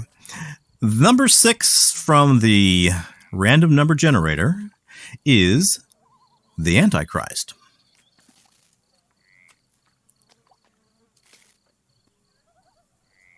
Oh, Lord. I mean, I know you can talk about the Antichrist probably till about next Thursday. I can. However, see, to me, the Book of Revelation is probably one of the most horribly abused books of the entire Christian New Testament. And that's saying a lot, given how much, torturous readings are given to either John or to Paul. But yeah, I don't think we would have nearly enough time to address this one particular topic, at least to me. Okay. Well, I think it's clear that at some time in the next foreseeable future, we need to do another one of these shows. Yes. And completely agree. We probably need to, I'm assuming that if people listen to this show, they're going to say, man, I want to be a part of that. And they'll probably write to you or me and say, hey, can you please bring me on the next Paranormal Rundown? I mean, actually, you could do you could make a podcast just entirely out of this.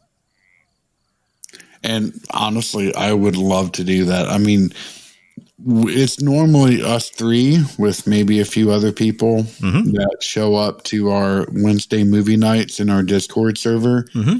And those are almost always the highlight of my week, unless I'm like half asleep from being up late the previous night or something. But we have such amazing conversations about wacky and serious horror movies.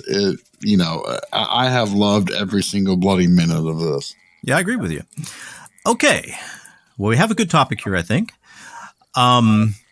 It's topic number 83, and I'm just going to use one part of it instead of the entire topic, and that is Satanic Panic. Oh, dear Lord. Man, you're bringing out, this is bringing out all the heavy hitters at the very end of the show. Well, I mean, we don't have to go through every bit of it. Oh, no, I love the topic. I mean, especially because I'm a big fan of Dungeons and Dragons. And I was actually hit with my own version of Satanic Panic because of my association with that game. Okay. I believe, and if David doesn't disagree, that that's probably a really awesome story, and that we should conclude the show by JJ telling his story of being hit with Satanic Panic. Sounds you cool with that? No, that's fine. I had my own being forbidden to do Dungeons and Dragons at the same time for that same reason. So no big long story there, but I'd like to hear it. So, Dungeons and Dragons was much aligned in the 80s due to the entire, what was it? The student was belonged to the University of Michigan or something like that. Mm-hmm. Went down into the steam tunnels and, was lost, finally found, but there was an investigator who found some paraphernalia around Dungeons and Dragons and thought that, he had invented this whole world and, and that the game was to blame for him slipping into this alternate reality in his own brain. Of course, none of that was true. However, that was enough for an entire group to come out and try to misalign the game as being satanic and everything else. And of course, that only raised TSR's popularity by a good bit and thrust them truly into the limelight. But regardless, I began playing Dungeons and Dragons when I was in middle school, and it wasn't well ran. We were using, the very first edition to do things, weird house rules. I mean, it was just kind of crazy, but yet it was such a wealth of monsters and undead and ghosts, and I absolutely loved every single thing about it. I got really engrossed in it, tried to buy some of the source materials. And I remember my mom sitting me down one night and telling me that this is all of the devil. And if you continue to play it, then you will go to hell. And my mom is not like the strict religious sort. And the fact that this came completely out of nowhere, it shocked me to my core. Like, this is a woman who told me you can pick whatever religion you want. I don't care. Just make sure that you're living by it and that you agree with it. But yet to have this hard line come out. And I think some of it came from, my dad's previous associations with, black magic or whatever you may want to call it. But I think a fair bit of it also came out from this entire seepage of Satanic Panic from the 80s that welled up. And I was an unfortunate bystander that was caught in the crossfire of it. Did it stop me? No. I suddenly felt like an enhanced fear of it, but I refused to let that kill my passion. And although in recent years I have not been able to play, because of the pandemic, and even before then, when I was living in another part of Northern Virginia, I began playing again. There was 2 different gaming stores around me, and I went and I picked up a male stalker of all things, and had to stop because of his relentless communications, which is still just really bloody bizarre to me. But I want to get back into it. In fact, I've tried to start a group in the Discord server. I really want to run a custom campaign that I've been developing off and on, set in one of the stranger domains of Ravenloft. But Yeah, I always view that period as a really kind of strange anachronism of my childhood. Anachronism is an excellent word. It helps us remember the majesty, power, and wonder of the Dungeons and Dragons universe. The first bugbear lashes out its den with his broadsword, and it hits with a 17. How much damage is that? 4 plus 2 slashing. Okay, I jump up to the bugbear, and I yell, "For Waterdeep!" and I kick it in the bows. I don't think bugbears have bows. Then how do they make baby bugbears? Oh, hi, boys. We got some new students who want to be part of the gaming club. You know Tammy and Nicole? No. This is a school club, boys. All clubs are inclusive. Have fun, girls. Hey, guys. What the fuck do we do? Guys, we play lots of games here at Dice Studs, but today we're playing D&D. You don't just show up and start playing. You have to generate characters. Yeah, we created some this morning. I'm a human paladin, and Nicole is a tiefling warlock. Do something, Eric. Guys, they're fighting a bunch of bugbears right now that are led by a 12th level druid. Okay, I cast Vampiric Touch on the druid. Crit. Well, my brother played Dungeons and Dragons a lot. I never did. But I can see that the feeling that it would give you, you know, that incredibly rich world of more monsters than you can imagine and being able to make them interact. And, you know, so I suppose if you were somebody with a great imagination, you could be a really good dungeon master. And I did hear recently that there's some lawyer who has bought the old McMartin preschool, which was where a lot of this stuff seemed to be centered in terms of the press really going nuts. And he's trying to renew all that stuff, saying things like, you know, these kids really were put on a plane and flown into a mountain with a secret door. Just, you know, things that to me, and I think probably to most people, seem completely ridiculous. Amen. But anyway. Well, JJ, what have you thought about this evening?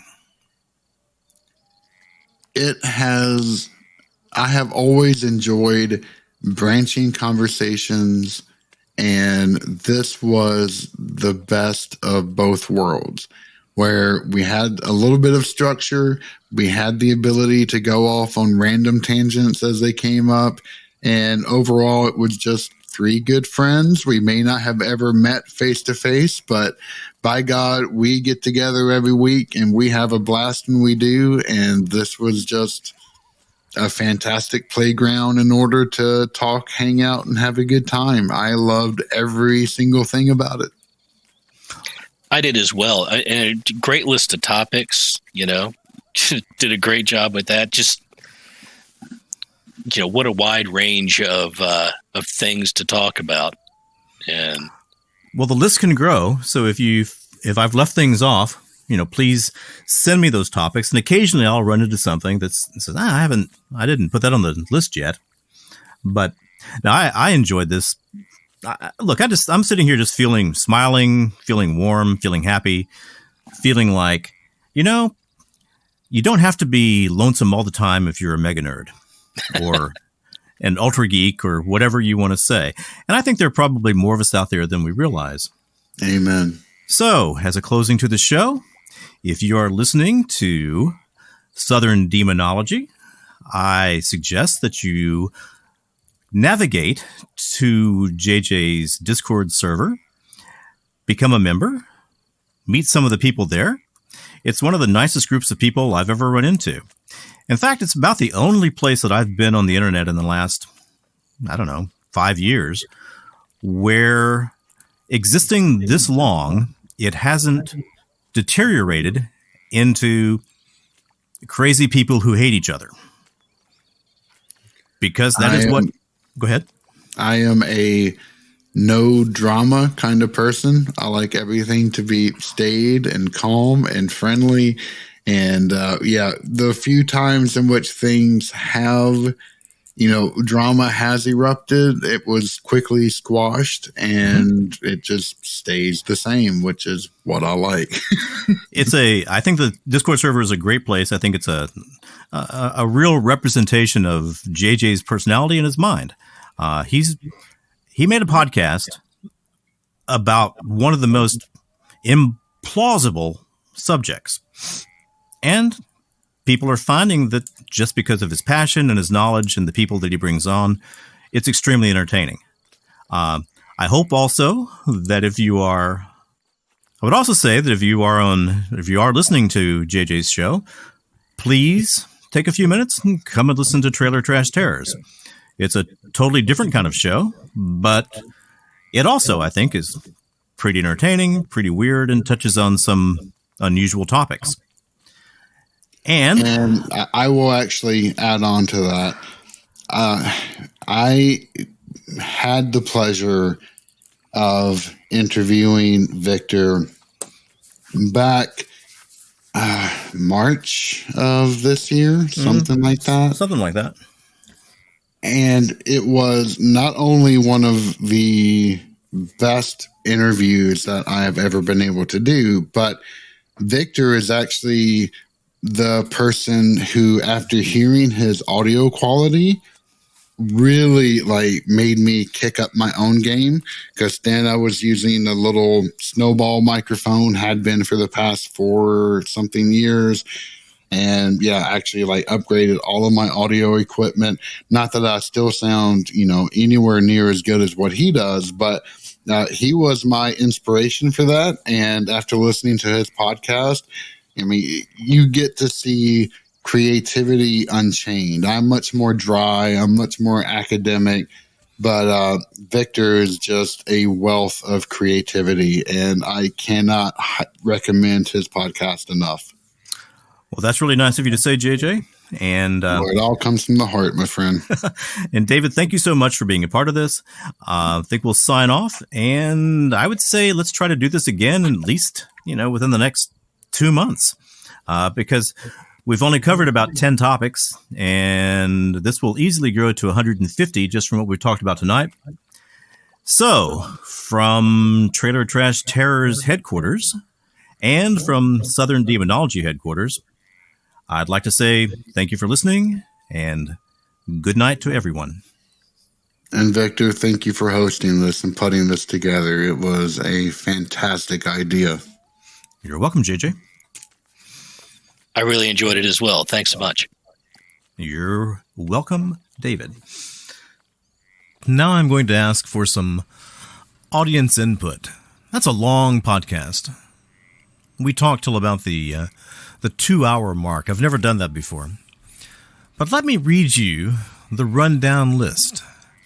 And if you have something on the list that you would particularly like to hear us talk about, or if you would like to be a part of the rundown, or if you think that there are things we've just left off, topics that you would really like to hear, let us know. I'm just going to start with the first one and just walk on down. There are 110. Alchemy, alien abductions, alien big cats, alien kangaroos, alien visitation, alternative medicine, Antichrist, astrology, Atlantis, ball lightning, Billy Myers, breatharianism, Cadborosaurus, in particular, carnivorous plants, people eating, not fly eating, Charles Fort, chupacabras, cold fusion, low energy nuclear reactions, collective consciousness, Princeton, eggs, controversial assassinations, crop circles, current silly conspiracy theories, demon possessions, demons in general, the Dyatlov Pass mystery, direwolves, werewolves, jinn, dogmen, doppelgangers, dragons, Edgar Casey, end-time predictions, evolution, creation, extant dinosaurs and other megafauna, such as Macaulay Mbembe, South American theropods, etc., extant giant humans, humanoids, Nephilim, extant giant sloths, fairies, fae, trolls, ogres, gnomes, elves, pixies, etc. Famous disappearances. Flat Earth, flat earthers. You know, it's just fine by me if we avoid that. Fortean events. Jeff the Talking Mongoose, and other such weirdness. Ghost photos, anomalous hands, anomalous faces, ghosts in general, human, intelligent, repeating, etc., giant fossilized trees, giant snakes, global warming, globsters, God and gods, hairy hands, the weird British mystery, hairy humanoids of all types, Bigfoots, Sasquatches, Yowies, Alma, all those things, haunted dolls, haunted houses, haunted objects, hollow earth, immortal humans, such as Saint Germain, Japanese ghosts, Jersey Devil, ley lines, Loch Ness critters, machine intelligence, Omega Point, magic, actual Harry Potter-type magic, as well as magic with a CK at the end, melon heads, Menehune, Duende, Nanupi, the little people, miracles, Mongolian deathworms, moon and Mars structures, moon landing denial, moon landing reality, Mothman and other flying hominids, or humanoids, mud flood, and flying organic rods, Nandy bears, the nature of evil, near-death experiences, the old hag syndrome, orang pendek, Ouija boards, out-of-place biological entities, such as kangaroos in Michigan, Padre Pio, panspermia, people from nowhere, poltergeists, precognition, psychic healing, pyramids, reincarnation, Satanism, the Satanic Panic, sea monsters in general, seances, Houdini, secret societies, skinwalkers, shapeshifters, space and gravity denial, speaking in tongues, spiritual healing, spontaneous human combustion, spontaneous human invisibility, the tarot, telekinesis, such as Uri Geller, Ted Sirios, etc., telepathy, teleportation, the bloops, the nature of fear or terror or horror, thunderbirds, time slips, time travel, tulpas, UFOs in general, Valiant Thor, vampires, Vatican secrets, voodoo, wendigos, witchcraft, and last but not least, zombies. So as you can see, we've got a huge list of things to possibly talk about on future rundowns. And we're going to have future rundowns. If you have additional topics, write to me. Let me know what these topics are. Write to me at trailertrashterrors@gmail.com. Let me know what you think about this show. Let me know what you think about this concept. Please also navigate over and find Southern Demonology. Man, this has been a lot of fun. I'm sorry about some of the technical glitches here. It's the first time we've done a three-way conversation.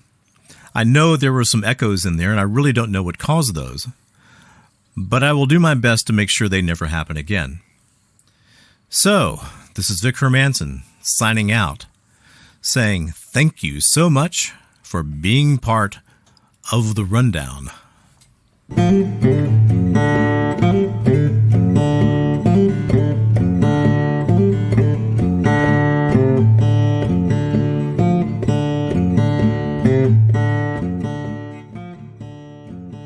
Silly Vic Hermanson, he knows we cannot end an episode without giving proper creative credit.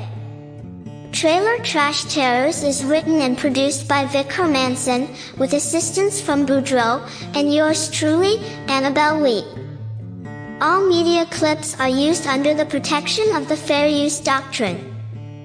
The music you heard was provided by Lobo Loco and Smart Sound. Now be honest, Have you heard a more entertaining paranormal podcast than The Rundown recently? If not, please rate and review this podcast to let people know you were entertained. Vic, Boudreaux, and I, Annabelle Lee, will appreciate that a great deal.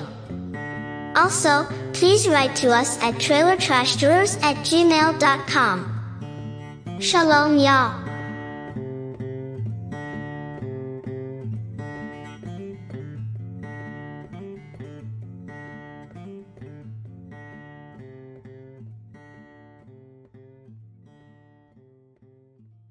Yeah, I really like that. So, to everyone in Trailer Trash Terrors Land, everyone in Southern Demonology Land, JJ, David, and anybody else who's found their way here, shalom, y'all. Thank you for listening to the first episode of the Paranormal Rundown. We hope you enjoyed the lively conversation and wide range of unique topics. This podcast is intended to be a monthly series, but because the first two were originally released last year as part of other podcasts, the next couple of episodes will be released weekly. Please tune in next week for episode 2, where we will have our very first guest, Father Michael Birdsong, a pastor and exorcist for the Charismatic Episcopal Church, and author of the book Becoming a House of Prayer.